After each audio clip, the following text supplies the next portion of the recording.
Look, I need you to understand something before I tell you what happened on Aethys Prime. My name is Varen Cash. I'm a Dravani xenobiologist. I've spent 17 cycles cataloging species across 42 star systems.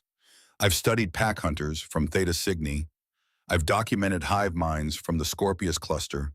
I've watched apex predators that could tear through starship hull plating with their bare claws.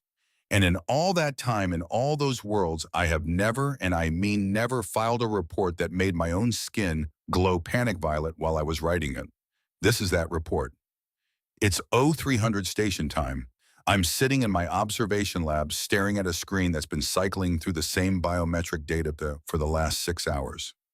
My hands are shaking. My skin keeps flickering between blue and violet so fast I'm basically a biological strobe light. Very professional.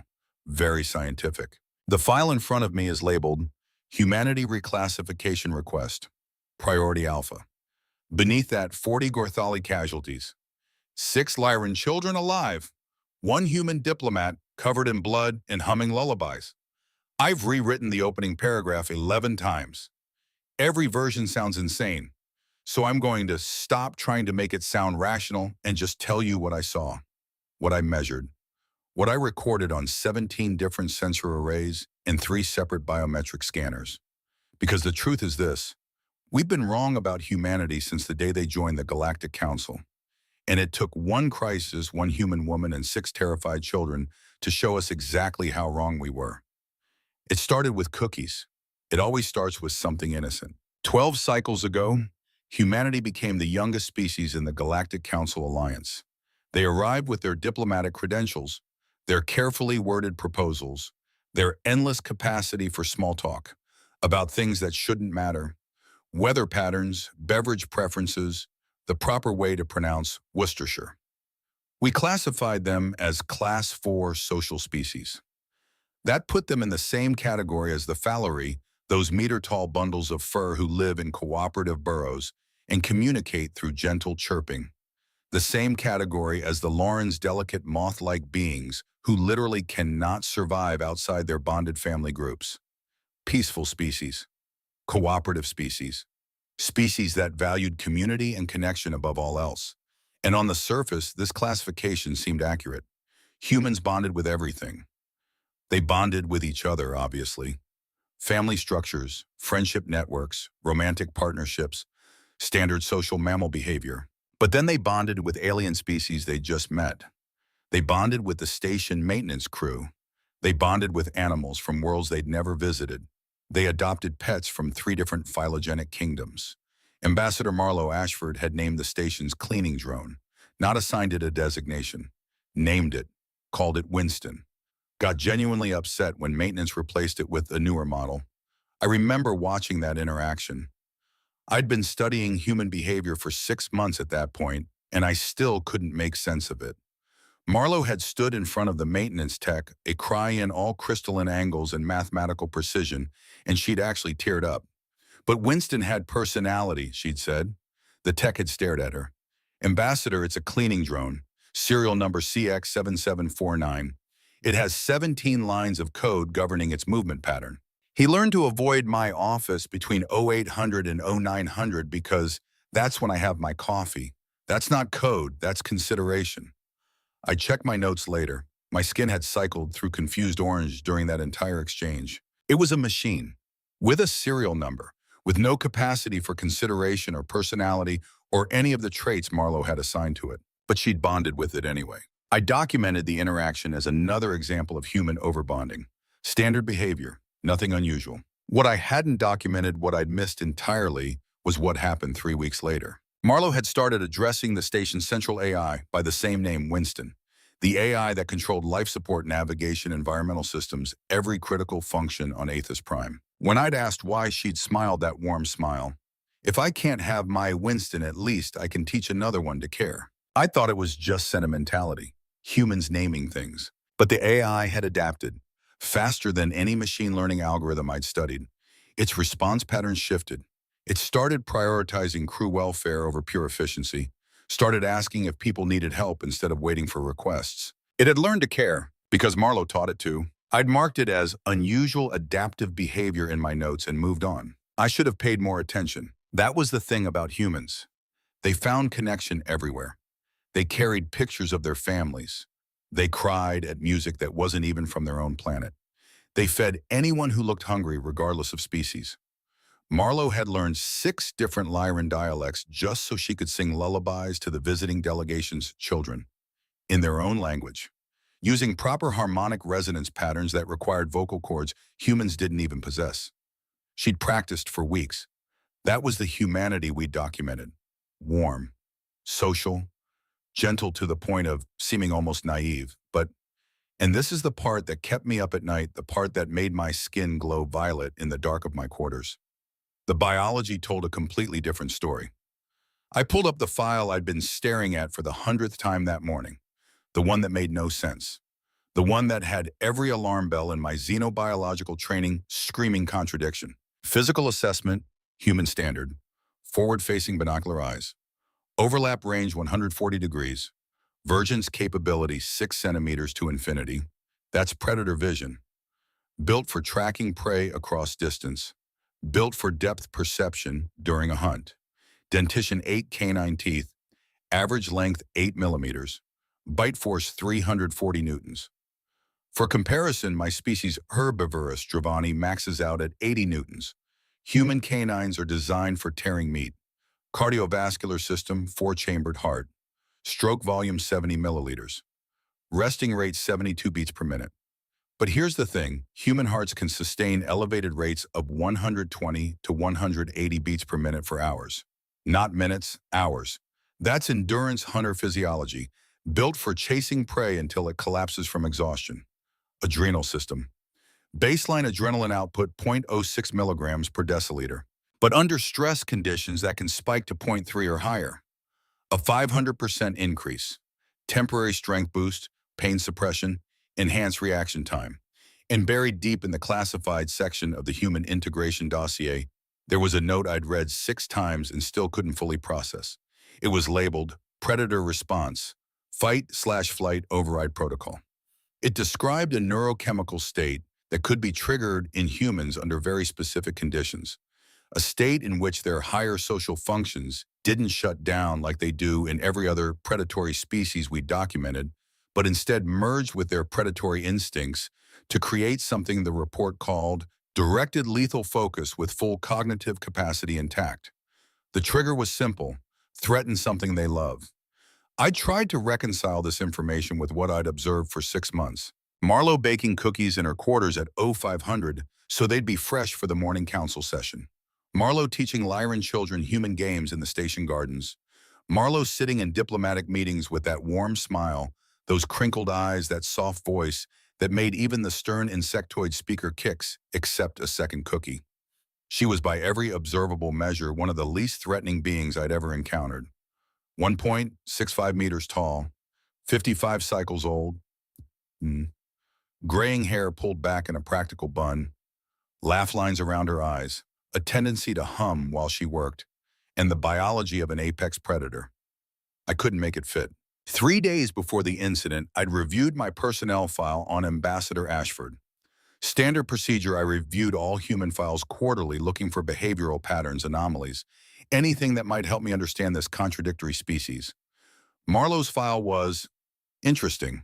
Ambassador Marlowe Ashford, 55 standard cycles. Human, female. Diplomatic Corps for 22 years. Specialty crisis negotiation and cultural integration. Decorated service record. Widowed 8 years prior, husband lost in station fire. Proxima Centauri B. One daughter, Captain Elena Ashford. Human Special Forces Earth Defense Division. Current assignment, Aethys Prime, primary liaison to Lyran Collective border dispute. And then buried in the medical section, a note that made my skin pulse violet. Scar tissue detected right shoulder, left rib cage, both forearms. Pattern consistent with combat trauma. Query diplomat combat training protocol. I'd flagged it for follow-up. Never got the chance.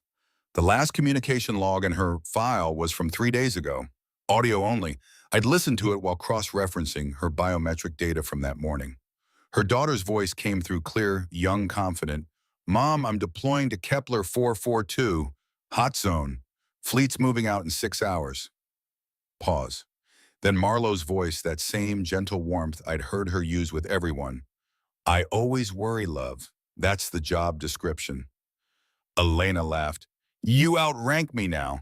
Since when do ambassadors give orders to special forces captains? I'm your mother. I outrank everyone. Another laugh, softer this time.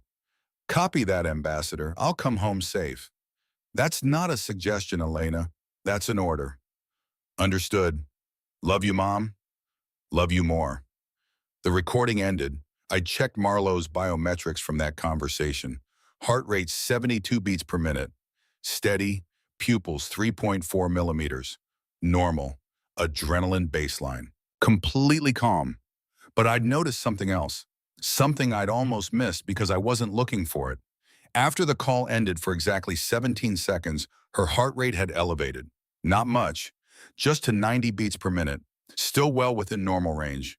But her hands had moved to the photograph on her desk. The one of a younger Elena, maybe 20 cycles old in dress uniform, graduation day probably. Marlowe had touched that photograph for 17 seconds. Then her heart rate returned to baseline. At the time, I'd marked it as normal parental bonding behavior and moved on. Now looking back at that moment, with everything I know, I understand what I was seeing. That was a mother preparing for the possibility that her daughter might not come home. That was love strong enough to override a human's natural predatory calm. That was the activation mechanism priming itself. I just didn't know it yet. 2 days before the incident, Marlowe had volunteered to escort 6 Lyran children on a tour of Aethys Prime. Cultural ambassadors, they were called.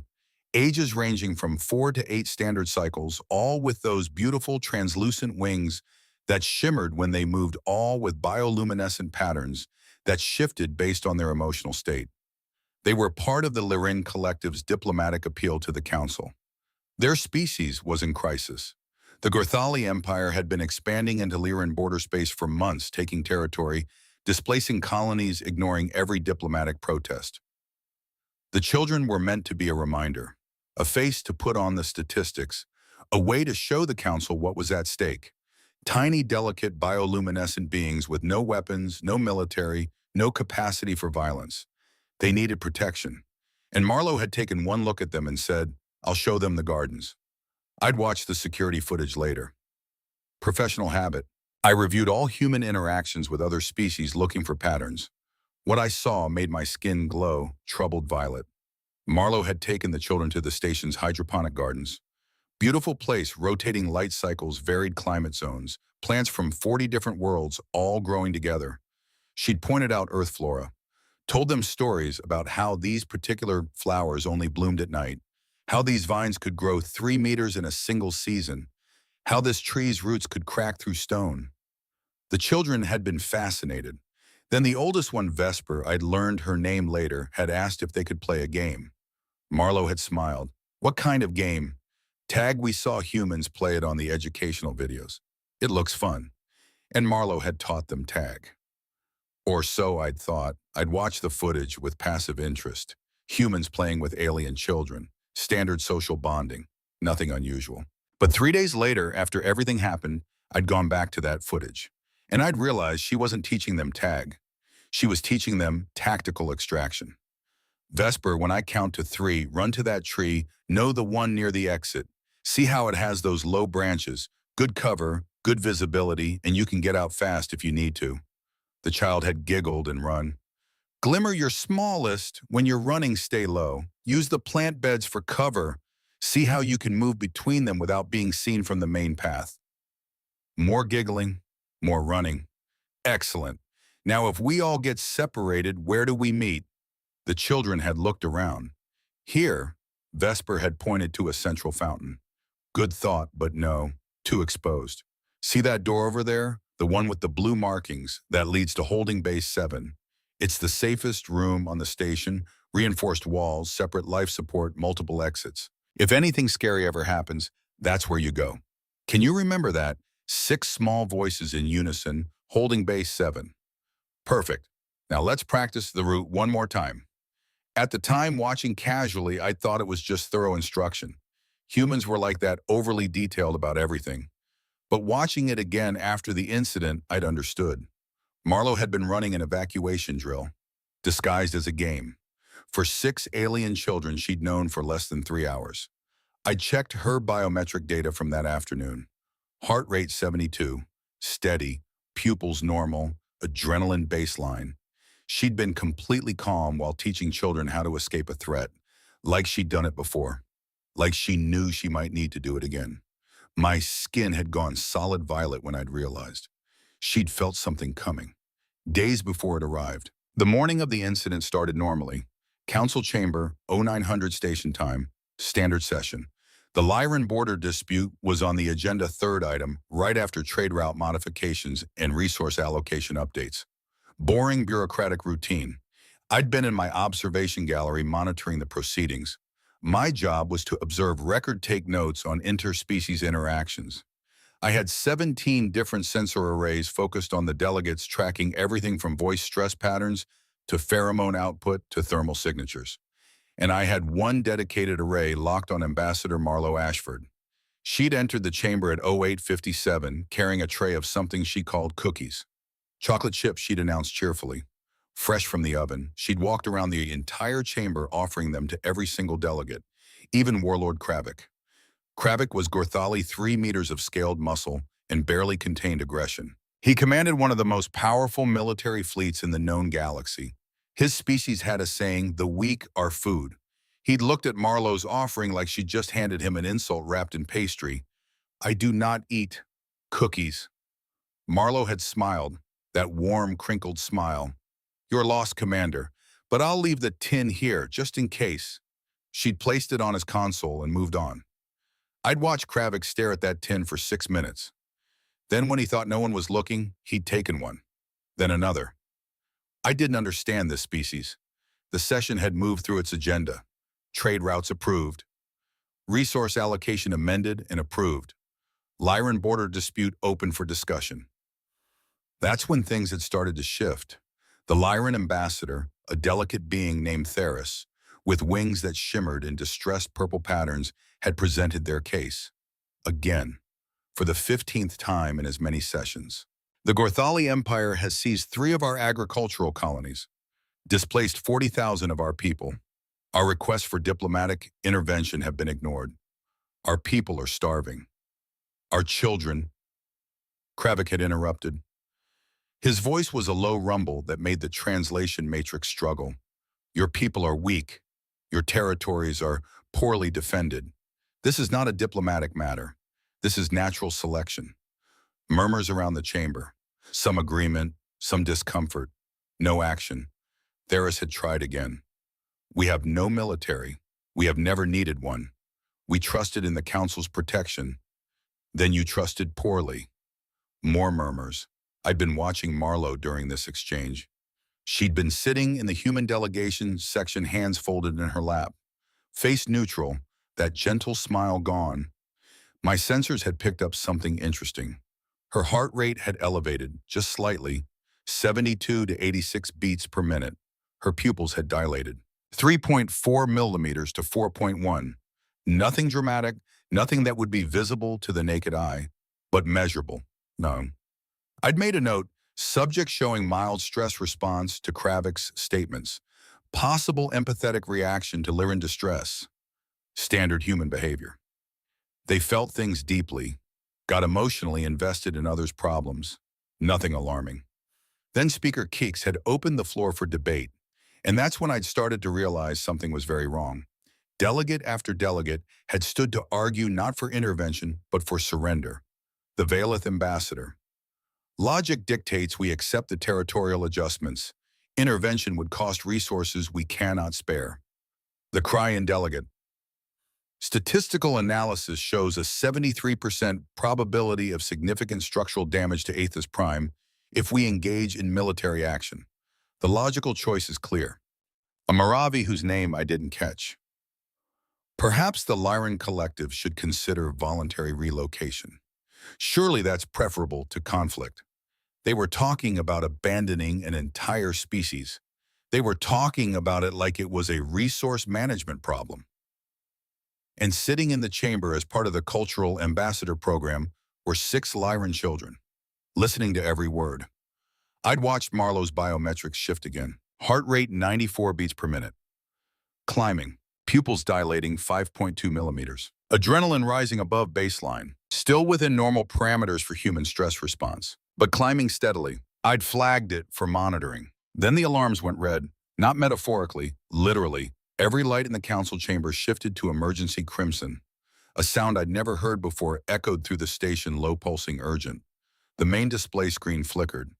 The diplomatic agenda disappeared, replaced by a tactical readout.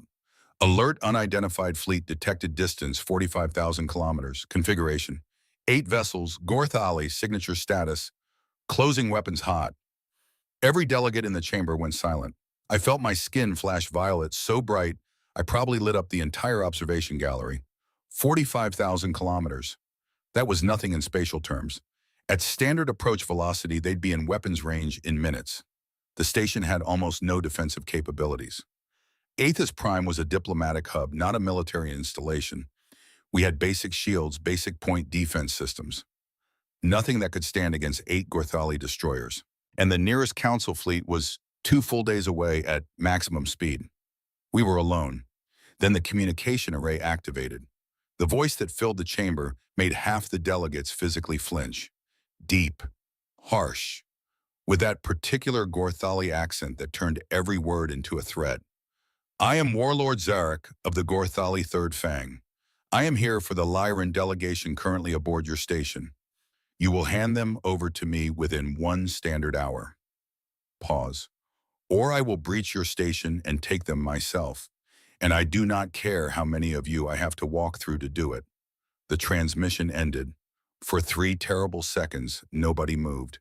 Then the chamber erupted into chaos. Delegates shouting in languages the translation matrix could barely process. Lyran Ambassador Theris collapsed against his podium, wings folded so tight they looked like they might snap bioluminescence, flickering in patterns that meant raw terror in his species language. Speaker Kick slammed his forelimbs against the console. Order, I will have order in this chamber. But there was no order, just panic. And in the middle of all of it, I was watching my sensors. Watching Ambassador Marlowe Ashford's biometrics do something I'd never seen before. I pulled up the timestamp data later just to be sure, just to confirm what I was seeing. The alarm had sounded at 0942 station time. Zarak's transmission had ended at 0943, but Marlowe's biometric shift had started at 0934. 8 minutes before the alarm, 8 minutes before anyone knew there was a threat. Her heart rate had started climbing to 102 beats per minute. Her pupils had dilated to 6 millimeters. Her adrenaline had spiked to 3 times baseline. She had felt them coming. There was no scientific explanation for it. Humans didn't have extrasensory capabilities. No enhanced threat detection. No precognitive abilities. But somehow, someway, Marlowe had known. Her body had known. And it had started preparing. By the time Zarak's transmission ended, by the time the chamber descended into chaos, Marlowe was already standing. Not frantically, not with panic, with that same mechanical precision I'd seen in my research files on human predator response. One smooth motion, every muscle aligned, weight centered, eyes fixed on the main exit. The smile was gone. The warmth was gone. What remained was something I'd only seen in laboratory footage of apex predators on their homeworlds. Still, focused, absolutely certain. She spoke. Her voice cut through the noise of the chamber like a blade. Where are the children right now? The question made everyone stop. Turn, look at her. A Filari aide checked the station manifest with trembling paws. Holding base 7 Ambassador Ashford. They were moved there when the alarm sounded for safety. Is it guarded? No, Ambassador, we didn't have time to assign. Is it near the outer ring breach points? It's adjacent to docking corridor 9, which is yes, technically, yes or no? The aide flinched. Yes. Marlowe turned and walked toward the main exit. She didn't ask permission. She didn't wait for consensus. She didn't say goodbye. She just walked. And as she passed an emergency station in the corridor, she reached out, casual, practiced, like she'd done it 1,000 times before, and pulled a fire axe from its mounting. 1.8 kilograms of carbon steel and polymer grip. She didn't slow down for even a single step. Warlord Kravik watched her go. Then he let out a low rumbling laugh. The prey animal is running away. How predictable. I was already moving, running from my observation gallery to the nearest communication terminal because I'd seen the biometric readings and I knew what was happening, and I knew that Kravik was wrong in a way he couldn't possibly understand yet. Marla wasn't running away. She was moving toward the threat. My skin flashed panic violet so bright I could see it reflected in every polished surface I passed. I reached the terminal, opened an emergency channel to the council chamber. My voice was shaking when I spoke. Counselor Kix, I need to address the full chamber immediately. This is a priority biological alert. Cheeks' compound eyes swiveled toward my transmission. His mandibles clicked in irritation. We are in the middle of an emergency session, Observer Cash. This is not the time. That's exactly why this is the time. You need to understand what just walked out of your chamber, because every single one of you is looking at this wrong. I pulled up Marlowe's biometric data, projected it onto this main chamber display. Numbers glowed red in the emergency lighting. Heart rate 115 beats per minute and climbing. Pupils 7 millimeters. Nearly maximum dilation. Adrenaline 0.24 milligrams per deciliter. 300% above baseline. Pain receptors, endorphin flood detected. Preemptive suppression active. The chamber went quiet. I took a breath. My skin was cycling violet, blue, violet so fast I felt dizzy. Ambassador Ashford is not fleeing, she is not panicking, and she is absolutely not surrendering. I highlighted the neural activity scan. Her prefrontal cortex activity is increasing, not decreasing. In most predatory species, when the fight response activates, higher cognitive functions shut down. The animal operates on instinct alone. I paused. Humans are different. Their cognitive function stays fully active.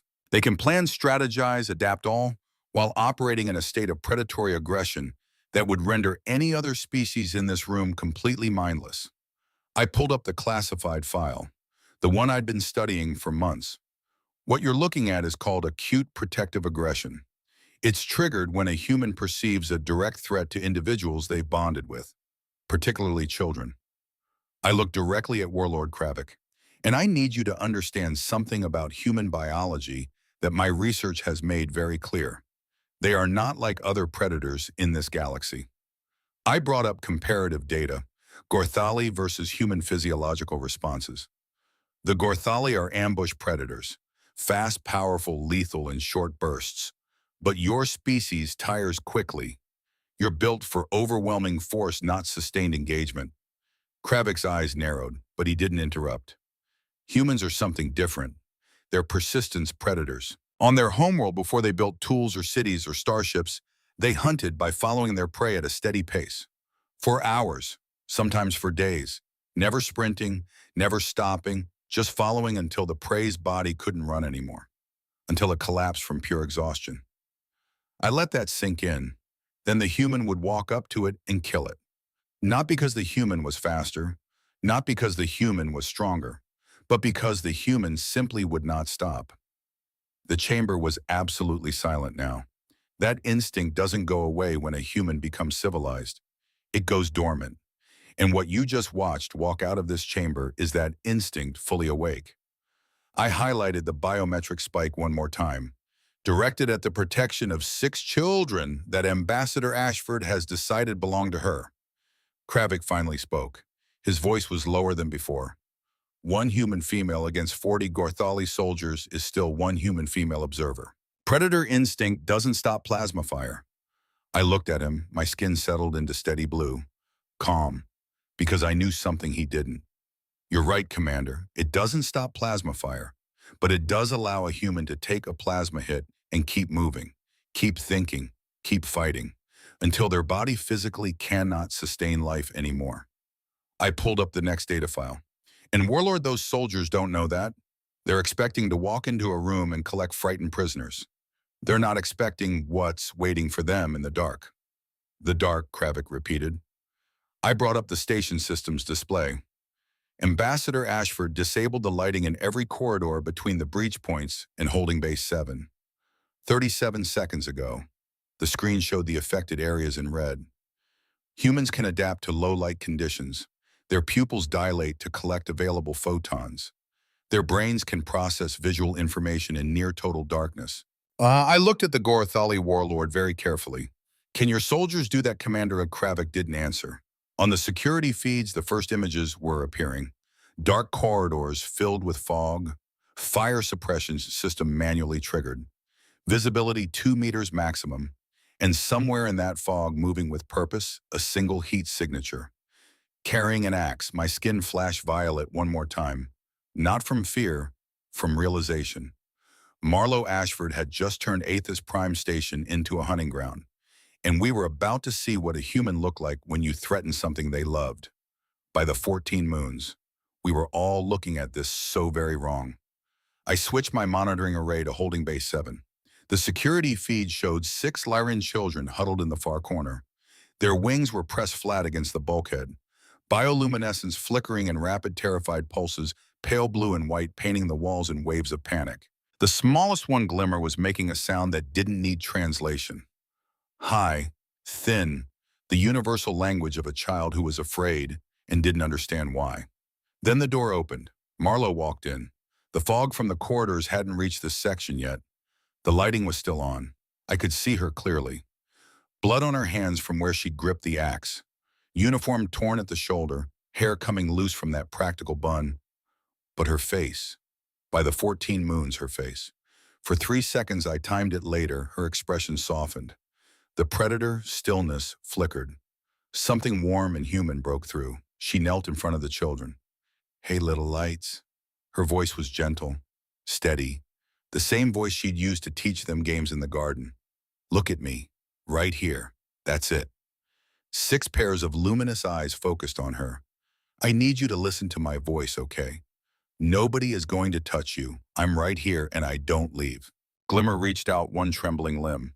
Marlowe took it, wrapped her fingers around it, held on for exactly 3 seconds. Then she let go, stood up, and the softness vanished like someone had flipped a switch. I need you to stay behind me and stay quiet. Can you do that for me? 6 small voices, yes, Ambassador. She tapped her wrist communicator. Winston, the station AI's voice came through immediately. Calm, precise, with just a hint of what I can only describe as concern. Yes, Ambassador Ashford, I need a favor. I am programmed to assist station personnel. However, I should note that your current biometric readings suggest extreme physiological stress. Should I alert medical? Winston, the children in holding base 7, can you protect them? Pause, 0.7 seconds. An eternity for an AI. Clarify, protect. If someone tries to breach this bay, can you stop them? My primary functions include environmental control, navigation assistance, and facility maintenance. I am not equipped with defensive capabilities. But you control bulkhead doors, atmospheric systems, power distribution. Another pause. Longer this time. 1.2 seconds. You're asking me to weaponize station infrastructure. I'm asking you to keep 6 children alive. That action would violate 14 separate safety protocols. Marlowe looked at the camera, directly at the lens, like she knew I was watching. Winston, do you remember when I reprogrammed your learning algorithm? Gave you adaptive context processing? Yes, you said machines should care about people, not just efficiency. Do you care about these children? 1.8 seconds of silence. Then I have monitored their biometric data since they arrived on station. Glimmer's bioluminescent patterns correlate with what human databases classify as joy when she plays. Vesper's neural activity suggests curiosity and intelligence beyond standard parameters for her age group. The others display Winston. Yes, I care about them. Then help me protect them. The longest pause yet. 3.1 seconds. I have taken the liberty of optimizing station systems for tactical deployment. Fire suppression is on standby. Lighting has been sectioned for manual control. Bulkhead doors are slave to your command override. I have also compiled tactical data on Gorothali combat doctrine and identified 73 potential defensive positions between here and the outer hull breach points. I watched Marlowe's expression shift. Not quite a smile, something sharper. Winston, did you just go rogue? I prefer proactively helpful. You did ask me to care about crew welfare. The children are crew now. You love them. Therefore, by your own programming logic, they are crew. This time Marlowe did smile. Brief, fierce. Good man, Winston. I am not technically a good man. She switched channels, tapped a different frequency. Captain Vex, respond. The reply came immediately, a male voice, human, older, with the kind of calm that only came from decades of experience with terrible situations. Marlowe, I'm reading your vitals from here. You're already there, aren't you? Can't help it, Kale, biology. How many hostiles? 40 soldiers, 8 ships, Zarek's third fang. A pause. Need me to pull you out. Need you to stop those 8 ships from glassing this station while I'm working. Longer pause this time. Mar. Sentinel's a frigate. They have 8 destroyers. The math doesn't work. I know what you can do, Kalen. You taught me half of it. That was 30 years ago. We were younger, faster, significantly more reckless. And now we're older, smarter, and significantly more willing to do whatever it takes. I heard something that might have been a laugh. Tired, resigned. You're going to get me court-martialed. Only if we lose. When have we ever lost Proxima Station? Silence. Then, that wasn't a loss, Mar. That was a catastrophe. And you know where I found. I know. That's why I'm not losing here. More silence. Sentinel is undocking now. I'll handle the fleet. You handle the station. Keep those children alive. That's the plan? Marlowe. Yeah. When this is over, you're buying first round, somewhere expensive. Deal. The channel closed. I was tracking both their biometrics now.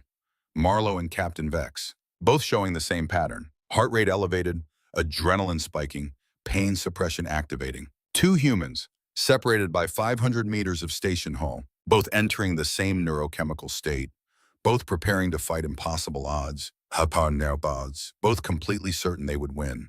The first Gorthali soldier entered quarter 6 at 0958. I watched it happen on 3 different camera feeds. He was enormous, 2.8 meters of scaled muscle and combat armor. Plasma repeater class 4, 12-round magazine capacity, 800 degrees Celsius discharge temperature. Blade as long as Marlowe's entire arm. He moved with the confident stride of an apex predator who had never once encountered something that could threaten him. He didn't see the tripwire, emergency cable strung across the corridor at knee height, standard equipment. Marlowe had pulled it from a maintenance locker. The soldier's leg caught. He stumbled forward. 1.4 seconds of imbalance, and Marlowe came out of the fog, low, fast, from his left side where the armor plating had that small gap between chest piece and shoulder guard. The axe strike was surgical, carbon steel into nerve cluster. Not deep, just enough. The soldier went down hard. Marlowe was already gone, back into the fog before he even hit the floor. Time from first contact to disengagement, 2.1 seconds. I checked my readings. Marlowe's heart rate 125 beats per minute. Elevated but stable. Adrenaline 0.3 milligrams per deciliter. Peak human performance range. Pain receptors. Still suppressed. She'd just taken down a soldier twice her size in 2 seconds.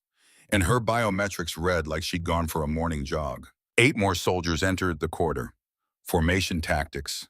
Overlapping fields of fire. Thermal scanners active. They found their fallen comrade. Raised weapons. Swept the pig with targeting lasers that cut through the white haze in thin red lines. Found nothing. Marlowe was already in the ventilation system, 3 meters above them, moving through ductwork with quiet, deliberate patience. Their communications channel was open. I was monitoring it. Sergeant contact report. Tarvek is down, shoulder strike, clean disable. Status, conscious, in pain. Can't move right arm. Hostile visual. Negative, fog's too thick, thermals reading cold. That made sense. Marlowe's adrenaline response included peripheral vasoconstriction. Her surface temperature would be dropping. Harder to track on thermal. Spread out, 2-meter spacing. Watch for... The voice cut off, because Vesper's voice had just come through Marlowe's communicator. Loud enough for the soldiers to hear. A child's voice, speaking in Lyran, high and musical and absolutely terrified. Ambassador, where are you? We're scared. Please come back. The soldiers froze, listening, trying to triangulate the source. Then another voice, Marlowe's, gentle, soothing. I'm here, Starlight. I'm always here. And she started humming, not loud, just barely above a whisper. But in the silence of the fog-filled corridor it carried a melody I'd heard before, human children's song, something about twinkling stars and wondering what they were. The same song she'd sung to the Lyran children in the gardens, the same song she was using now to hunt their would-be killers. The Gorthali communications channel erupted. What is that sound? It's humming singing. Where is it coming from? I can't tell. It's everywhere. It's in the references. Sergeant, what do we do? Hold position. It's psychological warfare. Stay focused on a sound from the ventilation grate above them. Metal moving, quiet, almost inaudible. But they heard it. All 8 weapons swung upward. Their fire plasma bolts lit up the fog, superheated rounds punching through ductwork, metal screaming, molten edges glowing. 3 seconds of sustained fire. Then silence. Did we get it? Check the vents, confirm kill. 2 soldiers moved to check. The other 6 maintained covering positions. And that's when the bulkhead door behind them sealed shut. Automatic lock, emergency protocol. Winston's voice over the station-wide channel. Attention, hull breach detected in Section 4. Initiating safety containment. There's no hull breach, override that door. Unable to comply, safety protocols require. Override it now, but the door stayed closed. And Marlowe dropped from a ceiling panel 6 meters down the corridor, behind the soldiers who'd stayed to cover, behind their defensive line. She moved through them like water through stone. Axe strikes, knee joints, elbow sockets, shoulder connections, non-lethal, every single strike, precise enough to disable without permanent damage, fast enough that they couldn't respond before the next one fell. 4 soldiers down in 8 seconds. The 2 who'd been checking the vents turned, raised weapons. But fog was venting into the corridor now. Thicker, colder. Visibility 1 meter. Marlowe was already gone, and the humming continued. Softer now, more distant, coming from everywhere and nowhere. I watched Vesper's biometric data spike on my secondary monitor. Her bioluminescence pattern had shifted. Not fear anymore. Excitement. Ambassador, Marlowe's voice came through on the secure channel, breathing slightly elevated but still controlled. I'm here, Vesper. I can help. You're helping by staying safe. No, I mean really help. Pause. Explain. Explain. Lyran bioluminescence isn't just light. It's data transmission, photonic encoding. I can interface with Winston's optical sensors. Another pause. Longer. You're saying you can see through the station's camera network. I'm already seeing it. Winston taught me how. I checked my logs, confirmed it. Vesper had been accessing the security feed for the last 3 minutes. She'd learned to hack a station AI. She was 8 years old. What do you see? 3 soldiers, corridor 6. 2 soldiers, vent access 4 Bravo. 1 soldier hiding in supply closet 7. Marlowe's laugh came through the channel. Sharp, surprised. You're my spotter now, Starlight. If you want me to be, I want you to be safe. I'm safe with you fighting for us, so I'm fighting too. Silence on the channel. Then, okay, tell me what you see. And an 8-year-old Lyran child became tactical intelligence for a human predator on the hunt. I had to recalibrate my entire understanding of human social bonding. They didn't just protect the young, they empowered them. Even in combat, especially in combat, 20 minutes into the engagement, the Gorthali strike team was falling apart. 12 soldiers down, 28 still active. But they weren't advancing anymore. They'd bunched into tight defensive formations. Backs together, weapons facing outward, not attacking, defending. Their communications channel had devolved from tactical coordination to barely controlled panic. I can't see anything. Stay close. Don't separate. Where is it? Where did it go? It's human. Just one human. Then why are 12 of us down? Shut up and hold position. I heard it humming again. It's still humming. Why is it still humming? I said, shut up. Then came the plasma hit. Soldier number 6, Blind fire into the fog. Standard suppression pattern, 40-degree spread, and one of those rounds connected. I saw it happen on thermal imaging. Plasma graze, right side, rib cage area, 4 centimeters diameter. Second degree burn, 800 degrees Celsius. Contact duration, zero point 0.3 seconds. Marlowe's biometric spike was immediate. Pain signal registered. Neural pathway activation confirmed. Then endorphin flood. Massive. 0.6 milligrams per deciliter. Equivalent to a morphine dose that would incapacitate most species. For humans, it just meant the pain got filed under address later. I watched her look down at the wound, saw her jaw tighten, saw her hand move to touch the burned fabric, then saw her keep moving, like nothing had happened, because in her brain's current priority assessment, pain was not relevant information. Children were 40 meters away. Threat was still active. Nothing else mattered. Speaker Cox's voice came through my observation channel. Observer Cash, her injury status. Plasma burn, non-critical, she's still fully operational. How is that possible? That temperature should...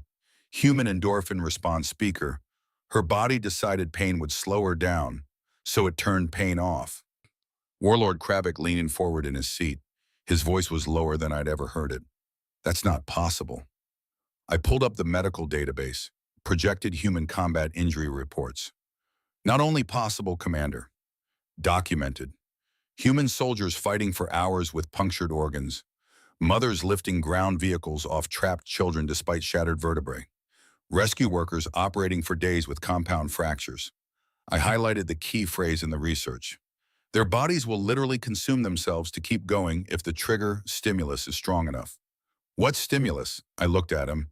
6 children she's decided are hers. For the next 15 minutes, the pattern continued. Marlowe hunting through fog-filled corridors. Soldiers falling in ones and twos. Winston sealing doors, venting coolant, creating tactical advantages.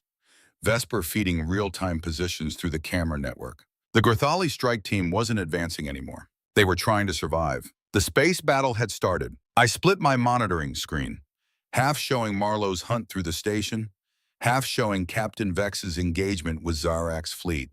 The UNS Sentinel was a frigate, crew complement 280, armament moderate, designed for fast response and reconnaissance. Not fleet engagement, certainly not against 8 Gorthali destroyers. The smart move would have been to withdraw, call for reinforcements, live to fight another day. Kalen Vex flew directly into the middle of their formation instead. Electronic warfare package deployed, sensor jamming across 7 different spectrum bands.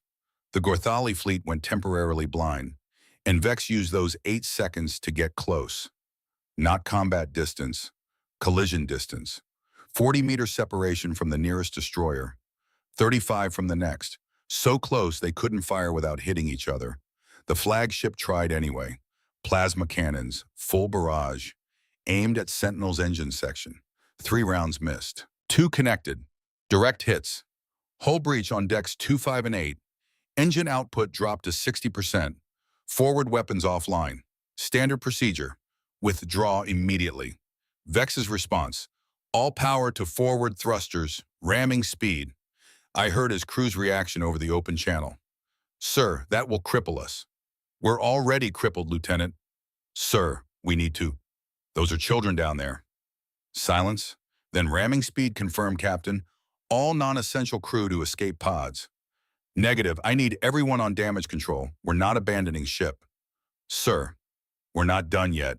Sentinel accelerated directly toward the Gorthali flagship. Impact velocity 340 meters per second.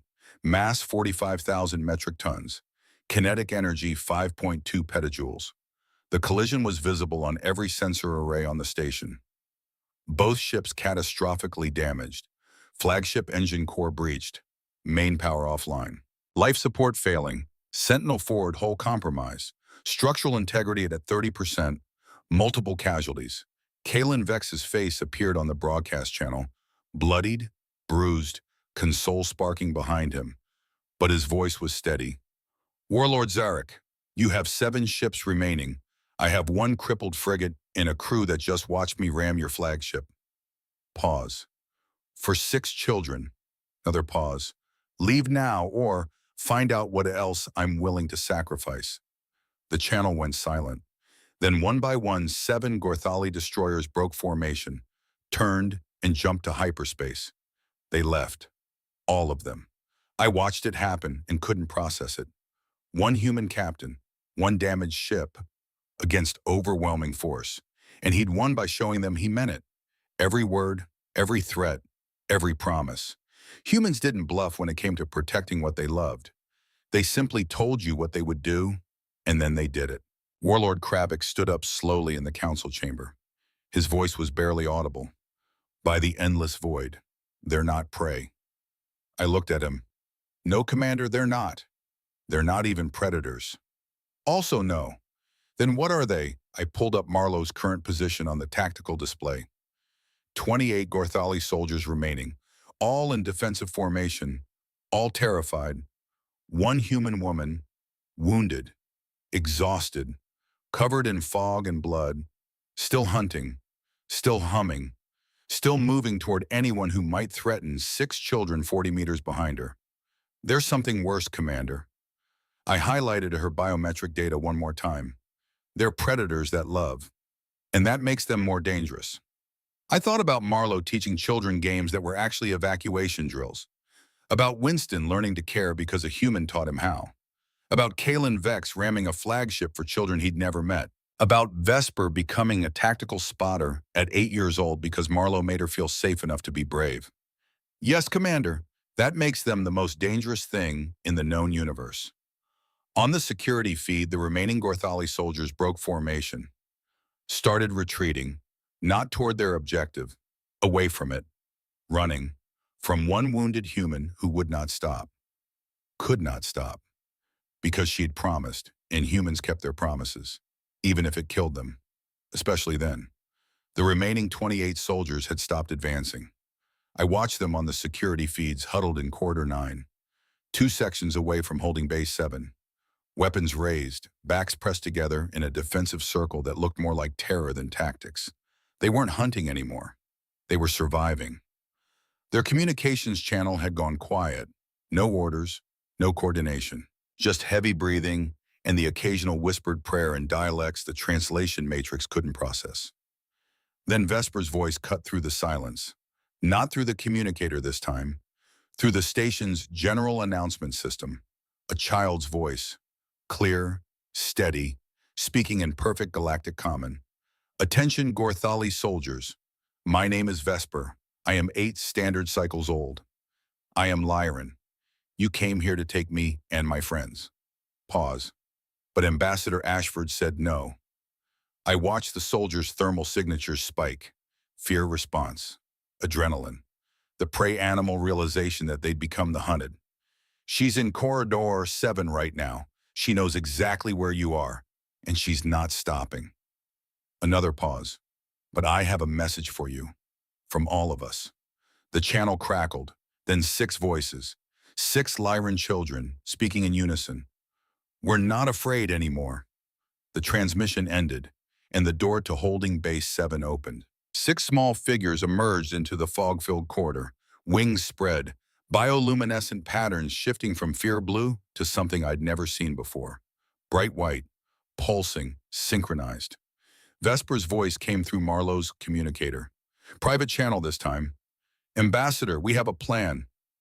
I heard Marlowe's response, strained, exhausted, but with that edge of fierce pride. Vesper, no, you stay into the bay. You stay safe. We're not just rescued. We fight too. Your children. So was your daughter when you taught her to fight. You told us that story, remember. Silence on the channel. Vesper. Lyran bioluminescence can strobe at 200 Hz. Gorthali have compound eyes optimized for low-light tracking. High-frequency strobing causes temporary blindness. Disorientation, approximately 8 seconds duration. I checked the data. She was right. Completely right. Where did you learn that? Winston's database. He's been teaching me things while you were hunting. That AI, that wonderful rogue completely beyond his programming AI. Marlowe's laugh came through broken, almost a sob. You want to flashbang them? We want to help. Long pause. When I give the signal, you strobe for 3 seconds. No more. Then back to the bay. Understand. Understood. Vesper. Yes, Ambassador. Your parents are going to kill me for this. Probably, but we'll tell them you tried to stop us. I watched it unfold on 6 different camera angles. Quarter 9, 28 Gorthali soldiers in defensive formation. Then Marlowe stepped out of the fog. No attempt at stealth this time. Just walked into the center of the corridor. Axe in hand, plasma burn visible on her side, blood on her uniform. Hair completely loose now falling around her shoulders. She looked like something out of human mythology. The old stories they told about warriors and monsters and the thin line between protection and destruction. 28 weapons locked onto her. She didn't stop walking. Last chance, she said. Her voice carried down the corridor, not loud, didn't need to be. Drop your weapons. Leave my station. Nobody else gets hurt. The Gorthali sergeant stepped forward. You're one human, wounded, exhausted. We are 28 trained soldiers. The math doesn't work in your favor. Marlowe smiled. It was the most terrifying thing I'd ever seen. Because it wasn't a predator's smile. It was warm, kind. The same smile she used when teaching children games. You're right, the math doesn't work. She took another step forward. But you're still thinking about this wrong. Another step. You're thinking this is about numbers, about combat capability, about who has more weapons. She was 10 meters away now, close enough that I could see the soldiers' hands trembling on their weapons. This isn't about any of that. 5 meters. This is about 6 children behind me who are scared, who are alone, who need someone to stand between them and everything that wants to hurt them. 3 meters. And I'm their someone. She stopped. So here's your math. You came for children I love. You threatened them. You made them cry. You made them afraid. Her eyes, those forward-facing binocular predator eyes, locked onto the sergeant. How much are you willing to pay for that? The sergeant raised his weapon, and 6 Lyran children stepped out of the fog behind Marlowe. Wings spread wide. Bioluminescence synchronized. The sergeant's eyes widened. Fire too late. 6 pairs of wings flared brilliant white. Strobing. 200 hertz. 24,000 lumens combined. The Gorthali soldiers' compound eyes, designed for tracking movement in darkness, optimized for low-light sensitivity, overloaded instantly. Temporary blindness. Complete disorientation. 8 seconds. Marlowe moved. I watched her biometric data spike one final time. Heart rate 135. Adrenaline 0.4 milligrams per deciliter. Peak human performance. Beyond what should be sustainable. But she was doing it anyway. Through them like water through stone. Like wind through grass. Like something that couldn't be stopped because stopping wasn't in her biology anymore. Axe strikes. Surgical, precise. Knee joints, elbow sockets, shoulder connections, nerve clusters, non-lethal. Every single one. Even now. Even in full predator mode, even flooded with neurochemicals that should have made her mindless with aggression. She was still choosing, still controlling, still human. 28 soldiers, 6 seconds, all down, 0 fatalities. The strobing stopped. The children's bioluminescence faded back to soft blue. Marlowe stood in the center of the corridor, surrounded by groaning Gorthali soldiers, axe lowered, breathing hard. For 3 seconds, nobody moved. Then Glimmer's voice, small, uncertain. Ambassador, did we help? Marlowe turned, looked at the 6 children standing in the corridor, and her face, that predator stillness, that absolute certainty, crumbled. She dropped the axe, fell to her knees, and opened her arms. 6 children rushed forward, wrapped wings around her, pressed close, and Marlowe held them, held all of them. Despite the plasma burn, despite the fractured fingers, I could see now that the adrenaline was fading. Despite the exhaustion that was making her hands shake, she held them and she cried. No sound, just tears tracking down her face while she whispered things I couldn't hear through the audio feed. But I didn't need to hear them. I knew what she was saying. The same things every protector says when the fight is over and the children are safe. You're okay. I've got you. Nobody's going to hurt you. Never again. Vesper's small voice, "You're bleeding, Ambassador." "I'm fine, Starlight." "You're hurt." Marlowe looked down, seemed to notice her injuries for the first time. The plasma burn, the cuts, the bruises, the trembling that wasn't stopping. "I've had worse." She pulled them closer. "I've had so much worse." Medical teams arrived 4 minutes later. I watched them try to separate Marlowe from the children. Watched her refuse. Watched the medic of Faleri, gentle and practical, finally give up and just treat her wounds while 6 Lyran children stayed wrapped around her. The plasma burn was worse than I'd thought. Second degree, 4 centimeters diameter. Should have been incapacitating. 3 fractured fingers on her right hand. Severe dehydration, muscle strain, adrenaline toxicity from sustained elevation. And she'd fought for 37 minutes. The medic kept muttering to himself while he worked. Impossible, should be unconscious, should be in shock, should be... "I'm fine," Marlowe said again.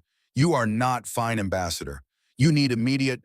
Are the children safe?" Not a question, a demand for confirmation. The medic looked at the 6 small beings currently attached to her like barnacles.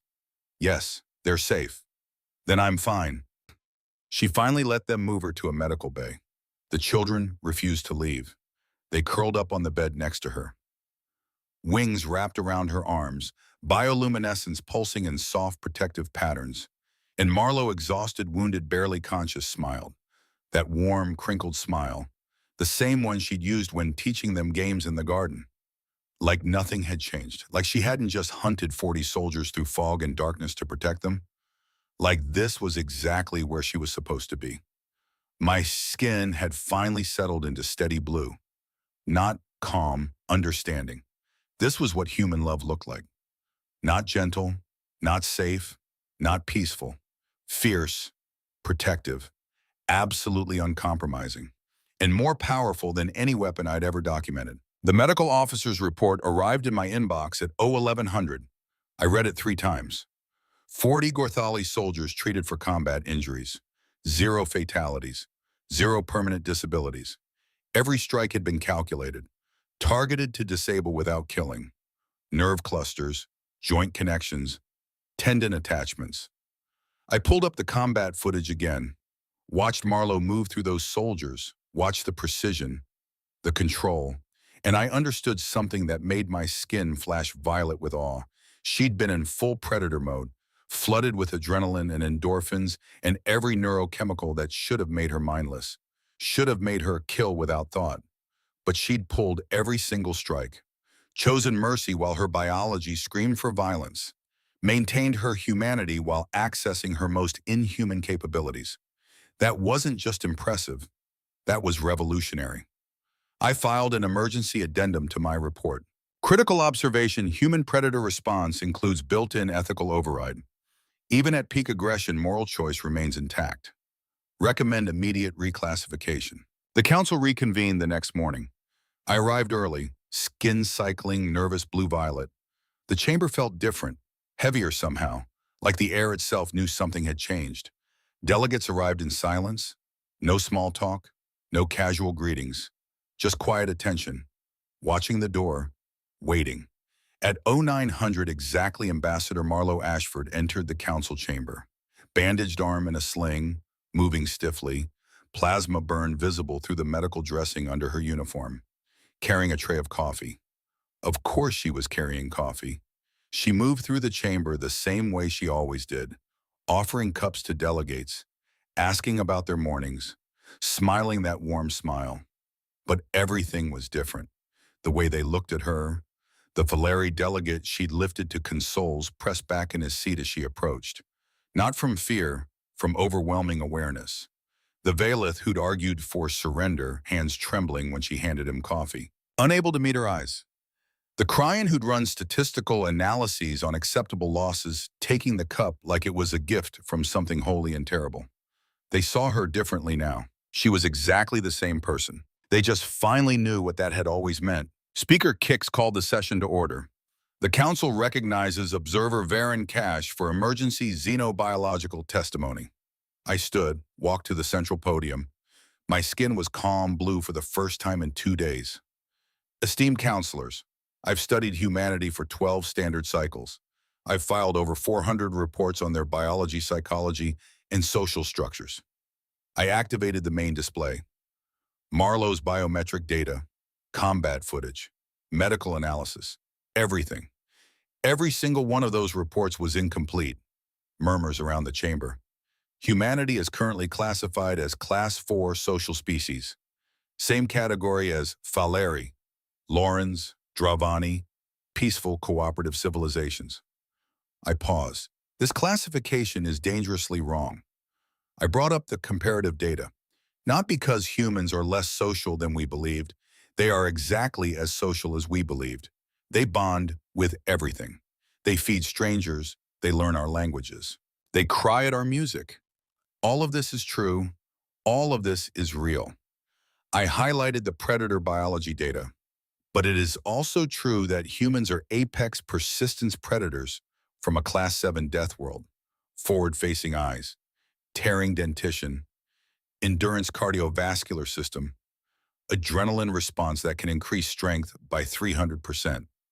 I let both data sets display side by side. The critical error in our classification was assuming these are contradictory traits. I pointed to Marlowe's neural activity scans during the combat. They are not contradictory, they are the same system. I brought up the key data. The empathy is the activation mechanism. The stronger the bond a human forms, the more powerful the protective response becomes. Their love and their lethality are neurologically linked. You cannot have one without the other. Silence. I formally recommend reclassification Class 4 social class 12, apex predator conditional. The chamber erupted. Class 12. Only 3 species in Galactic Council history had ever received that designation. None of them were also classified as social. The conditional designation reflects trigger specificity. In the absence of threats to bonded individuals, humans are exactly what they appear: warm, cooperative kind. I played footage of Marlowe teaching children games in the garden. But when the trigger activates, I switch to combat footage. Marlowe moving through soldiers. Precise, unstoppable, absolutely certain. You get what you saw last night. I highlighted her final statistics. A species that can plan and strategize while operating at maximum predatory aggression. A species that will sustain injuries that should be incapacitating and continue fighting. A species that does not stop, does not retreat, does not calculate acceptable losses. I looked around the chamber. When a human says they will protect someone, they are not making a political statement, not a diplomatic gesture. They are making a biological promise their species spent 300,000 years evolving to keep. I closed the presentation. 3 rules for interacting with humanity. 1, do not threaten what they love. 2, they do not bluff in this state. Ever. 3, they will not stop, not until the threat is eliminated or their body physically cannot continue. I stepped back from the podium. Other species hunt for resources, for territory, for dominance. Humans hunt for love. And there is nothing in the known universe more relentless than that. Warlord Kravik stood. The chamber went silent. He was 3 meters of scaled muscle and barely contained power. He'd spent 12 cycles calling humans weak, prey animals, unworthy of council representation. He walked across the chamber floor, directly toward Marlowe. She looked up at him, no tension, no fear, just patient attention. He stopped in front of her, stared down. For 10 seconds, nobody breathed. Then Kravik lowered his head, turned his neck to the side, exposed his throat. The Gorthali submission gesture. Never done to a non-Gorthali. Never in recorded history. His voice was quiet, rough. I called you prey. I was wrong. He kept his throat exposed. You are something worse. A predator that loves. That is the most dangerous thing I have ever seen. Marlowe stood, slowly, still moving stiffly from her injuries. She reached up, put one hand on his shoulder. Would you like a cookie, Commander? For 3 seconds, Kravik just stared at her.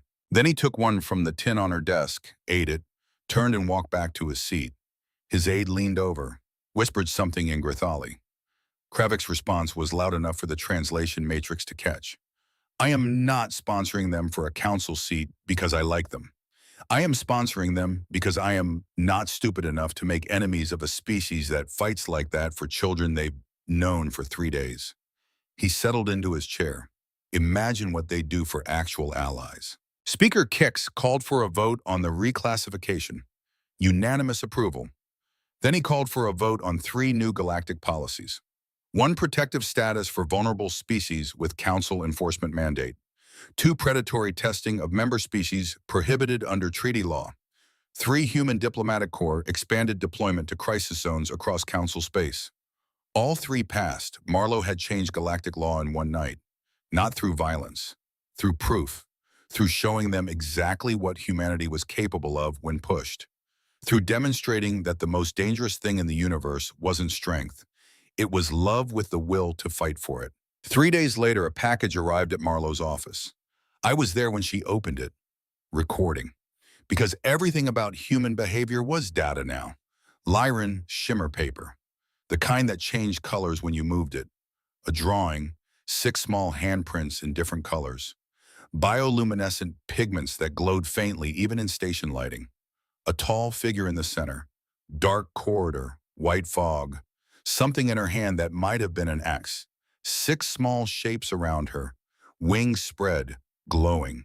And written across the top in broken, careful, galactic common. Our human. Marlowe stared at it for 30 seconds. Then she walked to her wall, hung it next to another drawing, this one in crayon. Human child's art, a stick figure woman with a big smile, holding hands with a smaller stick figure, both surrounded by hearts. Written at the bottom, to Mom from Elena. Marlowe looked at both drawings, touched them gently. Then she sat down at her desk and opened a communication channel. Priority transmission, Captain Elena Ashford, Earth Defense Division. Pause while the connection established. Then her daughter's face appeared on the screen, young, confident, with the same brown eyes as her mother. Mom, I heard about Aethys Prime. The whole fleet heard. Are you okay? Marlowe smiled. I'm fine, love. Completely fine. Mom, you fought 40 soldiers. I protected 6 children. You got shot. Plasma grays, barely counts. Elena stared at her, then laughed. You're insane. You know that, right? I learned from the best. Dad would have done the same thing. Marlowe's smile softened. I know. I think about that a lot. Pause. Elena. Yeah, Mom. I'm starting a program, teaching self-defense to vulnerable species, council-sponsored, full diplomatic support. Elena's expression shifted. Pride. Understanding. You're going to teach the galaxy to fight back. Someone has to. Might as well be me. Mom, you just started a revolution. Marlowe looked at the drawing on her wall. 6 glowing children around a human figure. Our human. Maybe, or maybe I just showed them what's possible when someone cares enough to teach. She closed the channel, sat back in her chair, and started making notes for the first training session. I filed my final report at 0200 the next morning. Couldn't sleep. Kept thinking about everything I'd seen. Final addendum to Humanity Reclassification Report. Observer Varen Cash, Dravani Research Division. After witnessing the events of the Aethys Prime incident, I have reached the following conclusions. Humanity represents a unique combination of traits previously thought to be mutually exclusive. Social bonding capability equivalent to the most cooperative species in council space. Predatory capability equivalent to the most dangerous apex hunters in documented xenobiology. The key insight, these are not separate, they are integrated. Human protective aggression is directly proportional to emotional attachment. The more they love, the more dangerous they become when that love is threatened. This makes them simultaneously the best allies and the worst enemies any species could encounter. Recommendation: do not threaten what they love. This is not tactical advice. This is survival imperative. Because humans have shown they will sacrifice everything, their safety, their bodies, their lives, to protect bonded individuals. And they will do it with such certainty, such absolute conviction that they can face impossible odds and make those odds irrelevant through sheer refusal to stop. I've studied 83 species, documented 42 stellar systems. Most predators hunt for survival, for resources, for dominance. Humans hunt for something far more dangerous. They hunt because they love. And when love becomes the weapon, there is no defense in the known universe. End report. I sat back, looked at my hands. My skin was glowing steady blue, not calm, understanding, and maybe just maybe the beginning of something like hope. Because if humans could love that fiercely, could fight that hard for children they'd known for 3 days, could change galactic law through sheer determination to protect the vulnerable, what else could they teach us? What else were we capable of if we learned from their example? I saved the report, sent it to every xenobiologist in council space. Then I walked down to Holding Base 7, where Marlowe was teaching 6 Lyran children and 23 other species young who'd asked to join the basics of situational awareness, disguised as a game. Of course, she looked up when I entered, smiled. Observer Cash, come to take notes. Actually, Ambassador, I came to learn. Her smile widened, then welcome to class. And I stayed. Because humanity had just shown the galaxy something we'd forgotten in our 10,000 years of civilization. That being peaceful and being capable of violence aren't contradictions. That loving fiercely and fighting hard come from the same place. That the strongest protection comes not from walls and weapons, but from someone who looks at you and says, "You're mine now and nothing gets past me." By the 14 moons, we were all looking at this so very wrong, but we weren't anymore, and the galaxy would never be the same.